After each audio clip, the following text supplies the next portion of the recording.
আগামীকাল নওগাঁ মহাদেবপুরের উপজেলা পরিষদ নির্বাচনের ভোট গ্রহণ। তাই সুষ্ঠু পরিবেশ বজায় রাখতে বেড়েছে আইন শৃঙ্খলা বাহিনীর তৎপরতা।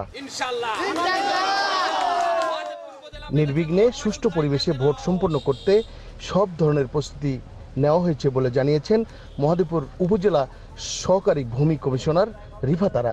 আমাদের আনসার টিম আছে, আমাদের BGB team, platoon BGB team already উপস্থিত, আমাদের স্ট্রাইকিং ফোর্স আছে, পুলিশি নিরাপত্তা আছে। এ সময় তিনি আরও বলেন, মহাদেবপুর উপজেলা পরিষদের নির্বাচনের মাঠে কোনো ধরনের নাশকতার আশঙ্কা নেই। সর্বোচ্চ ভোটে যে বিজয়ী হবে সেই হবেন উপজেলা চেয়ারম্যান। এখনো পর্যন্ত আইন শৃঙ্খলার তেমন কোনো অবনতি নেই। আশা করছি যে আগামীকাল আমরা খুব সুন্দর সুষ্ঠু পরিবেশে আমাদের এই নির্বাচনটি অনুষ্ঠিত হবে এবং আমাদের উপজেলা চেয়ারম্যান, মহিলা ভাইস চেয়ারম্যান জনগণের প্রত্যক্ষভাবে নির্বাচিত হবে।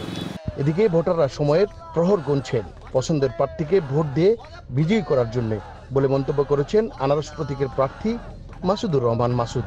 আজকে গোটা মহাদেবপুর উপজেলাবাসী প্রত্যেকে আমার মার্কা আনারস মার্কার পক্ষে রয়েছে এবং আগামীকাল যে নির্বাচন, এই নির্বাচন নিয়ে মানুষের উৎসাহ উদ্দীপনার শেষ নেই। তারা সময় ক্ষণ গুনছে যে সকাল 8টা কখন হবে, সেই 8টার পরে আমরা আনারস মার্কায় ভোট দিব।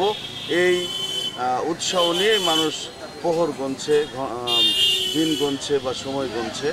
আগামীকাল সকাল 8টা থেকে বিকাল 4টা পর্যন্ত উৎসব মুখর পরিবেশে চলবে মহাদেবপুর উপজেলা নির্বাচনের ভোট গ্রহণ।